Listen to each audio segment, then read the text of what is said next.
تین مذاہب ہیں، بڑے مذاہب، تین بڑے مذاہب ہیں۔ ایک چیز کی جب ابتدا ہو تو یہ دنیا کا قانون ہے کہ اس چیز کی انتہا بھی ہوتی ہے۔ ایک چیز کی ابتدا ہو اور اس کی انتہا نہ ہو، ایسا کوئی قانون نہیں، ایسا دنیا کے اندر کوئی قانون نہیں کہ ایک چیز کی ابتدا ہو اور اس چیز کی انتہا نہ ہو۔ تو اسی طرح انبیاء کی ابتدا حضرت آدم علیہ السلام سے، حضور صلی اللہ علیہ وسلم نے ارشاد فرمایا اول الانبیاء آدم، کہ سب سے پہلے نبی حضرت آدم علیہ السلام تھے، اور اس کے بعد چلتے چلتے چلتے اس پر تمام مذاہب کا اتفاق ہے، عیسائیوں کا بھی اتفاق ہے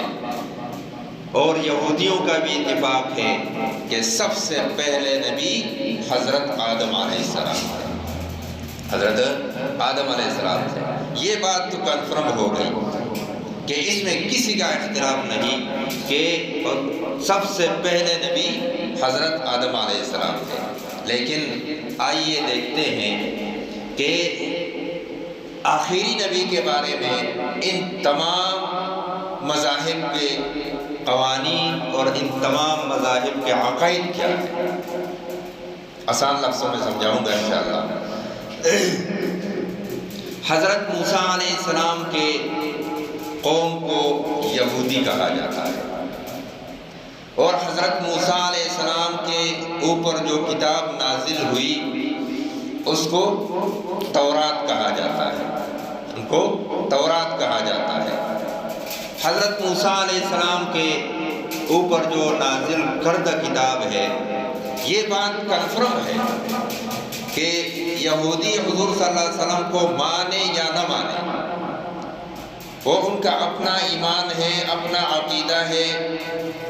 لیکن اس بات پر یہودی متفق ہے کہ نبی کریم صلی اللہ علیہ وسلم کے بعد نبوت کا دروازہ بند ہے، نبوت کا دروازہ بند ہے۔ اب آئیے کہ حضرت موسیٰ علیہ السلام کے اوپر جو کتاب نازل کی گئی ہے اس کے اندر اللہ رب العزت نے کہیں بھی یہ ارشاد فرمایا کہ یہ آخری کتاب ہے، کہیں بھی یہ فرمایا کہ موسیٰ علیہ السلام آخری نبی ہے؟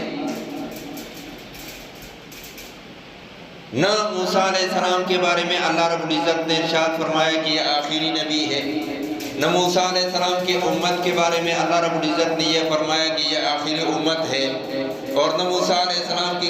کے اوپر جو کتاب نازل ہوئی ان کے بارے میں اللہ رب العزت نے ارشاد فرمایا کہ یہ آخری نبی ہے۔ بلکہ حضرت موسیٰ علیہ السلام کے اوپر جو کتاب نازل ہوئی اس کتاب کے اندر ہزاروں تبدیلی کے باوجود، ہزاروں تحریفوں کے باوجود اس کتاب کے اندر آج بھی یہ الفاظ موجود ہیں کہ حضرت موسیٰ علیہ السلام نے اپنے حواریوں کو نصیحت کی اور بتایا کہ اے لوگو، تمہارے اندر ایک ابن آدم آنے والا ہے جو فاران کی چوٹیوں سے اترے گا، اور ان کے ساتھ 10,000